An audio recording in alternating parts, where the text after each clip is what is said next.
Kalau Bapak kan pernah jadi ketua umum Pejuang Bravo 5, Pak. Iya. Nah, kira-kira supaya pemirsa kita tahu, kira-kira Bravo 5, Pejuang Bravo 5 ini apa, dan kenapa Bapak mengundurkan diri jadi ketua umumnya? Oke. Bravo 5 ini adalah organisasi relawan yang kami bentuk. Pembinanya Pak Luhut, saya ketua umum.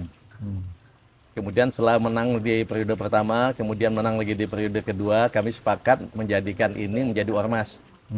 Jadilah ormas yang namanya Ormas Pejuang Bravo 5. Pejuang 5. Nah, kira-kira bulan Agustus tahun lalu, saya kan melihat ini di dalam ada yang condong ke sini, ada condong ke sana, condong ke sini ya.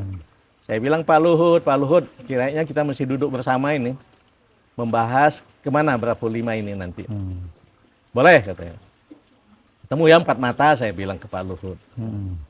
Ketemu 4 mata, tapi ternyata nggak jadi 4 mata, jadinya 8 mata. Karena dia undang teman yang lain.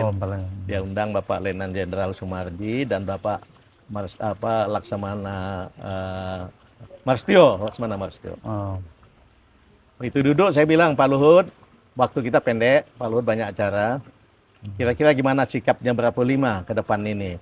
Kalau menurut saya bilang, supaya kita tetap solid, kompak, bebaskan aja, masing-masing silakan dengan pilihannya.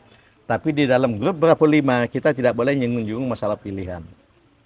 Jadi harus kita tetap kompak. Ya. Karena kalau kita tentukan pemilih salah satu, takutnya kita pecah. Karena nggak semua orang sama dengan pilihannya. Pak Luhut menjawab waktu itu ya, Pak Farul gini, nanti ke depan hanya ada 2 calon presiden, kata beliau. Hanya ada Pak Prabowo dan Pak Ganjar. Kata beliau ini ya. Dengan beliau tambah-tambah lagi lah ya.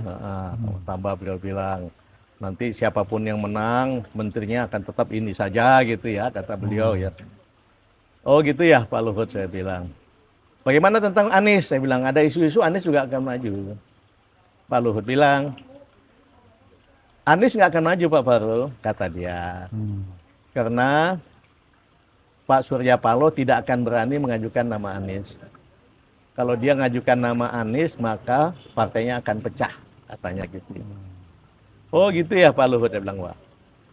Pulang, saya bilang sama istri saya, Mam, kalau kita mesti dipaksa milih antara 2 itu, saya nggak sependapat. Dan banyak orang di dalam itu yang nggak sependapat. Tapi saya tidak mau membuat organisasi ini menjadi pecah. Gimana ya Mam? Saya bilang, Pak keluar aja dari Bravo 5. Oke, kita keluar aja. Kapan waktunya keluar? Kemudian kami memutuskan 1 Ramadan pas awal puasa. Sehingga 1 Ramadan itu saya putuskan keluar dari Bravo 5. Saya umumkan dulu kepada semua dan saya beritahu kepada Luhut, Bravo 5 saya kembalikan kepada pembina. Saya mohon maaf mengundurkan diri dari Bravo 5. Tujuan saya nggak ada lain supaya Bravo 5 ini silakan aja kalau mau dibawa kemana, tapi saya nggak ada di situ. Karena saya pasti saya punya pilihan lain yang sama itu. Dan beberapa teman-teman yang punya pilihan lain juga diam-diam juga keluar aja, nggak usah bikin ribut, saya bilang semua jalan. Saya tidak menyalahkan Pak Luhut karena tiap orang punya sikap pilihan ya, silakan aja. Tapi saya tidak ingin membawa Bravo 5 itu menjadi pecah kalau ada saya di situ. Lebih baik saya lepaskan saja, silakan Pak Luhut mau bawa kemana, silakan gitu. Ya tadi seperti itu, dan sampai sekarang ya nggak tahu saya bagaimana jalannya Bravo 5 itu. Saya dengar-dengar ya diambil alih oleh kelompok lain di bawah binaan Pak Luhut, ya silakan aja. Kita nggak ada persoalan dengan itu, enteng-enteng aja lah. Gitu ya. Tapi hubungan baik tetap kita jaga. Pak Luhut dengan saya juga tetap baik, komunikasi tetap, halo Pak Luhut, halo, gitu ya biasalah gitu ya sebagai sesama teman. Nah itu awalnya mulai saya putuskan untuk meninggalkan itu mulai 1 Ramadan tahun ini. 2023 ini.